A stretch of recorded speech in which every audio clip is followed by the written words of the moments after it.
Hey, church family. I know this isn't the same as being in person, and you've all had the opportunity to see me talk on Sunday mornings through YouTube. I've had the chance to meet up with some of you from a distance throughout the last couple weeks, but obviously it's just not the same as seeing all of you on a weekly basis or more often, and it's just so different, isn't it? So I just want to say, I want to reach out to you. I know I've not done this yet, and I think it's because during the first couple weeks, I was so overwhelmed. There's so many people reaching out with videos and emails, and everybody had a message to give. And I was hoping that you as a church family was not being bombarded with too many messages. So I've sort of waited for a little bit to let this message come to you. And so I apologize if it's too late. But it's now nearing the end of the quarantine, and I wanted to reach out to you. One, to say I miss seeing you all in person, and two, just to say hang in there. Let's finish strong. I know all of us have had some kind of inconvenience or another. Some of us have had greater struggles and difficulties during this time. Some of you are working harder than ever before. Some of you are working less. Some of you aren't working. Some of you are juggling working and parenting and trying to be a teacher to your students to help them with their studies. It's been difficult for everybody, no doubt about it. And we're not going to compare. It doesn't help to compare, does it?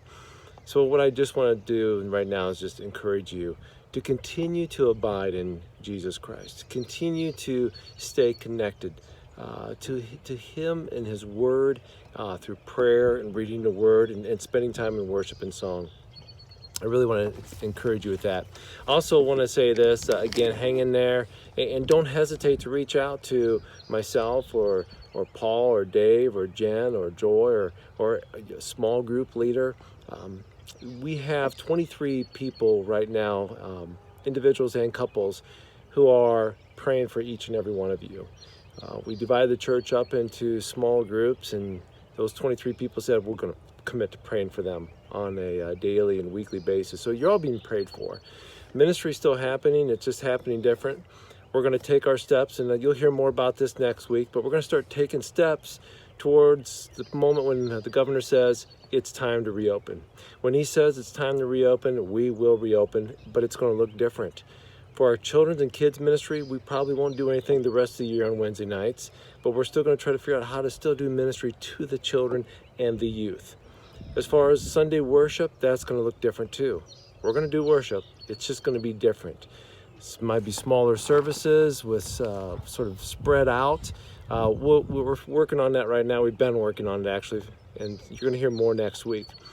But I just want to let you know, just because the appearance of ministry has changed, the urgency to do ministry has not changed. Now more than ever, we need to be strong as Christians, as brothers and sisters in Christ, to encourage one another, to reach out to this world.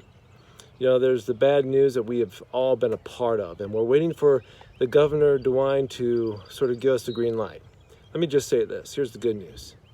The God who's all divine is watching over all this right now.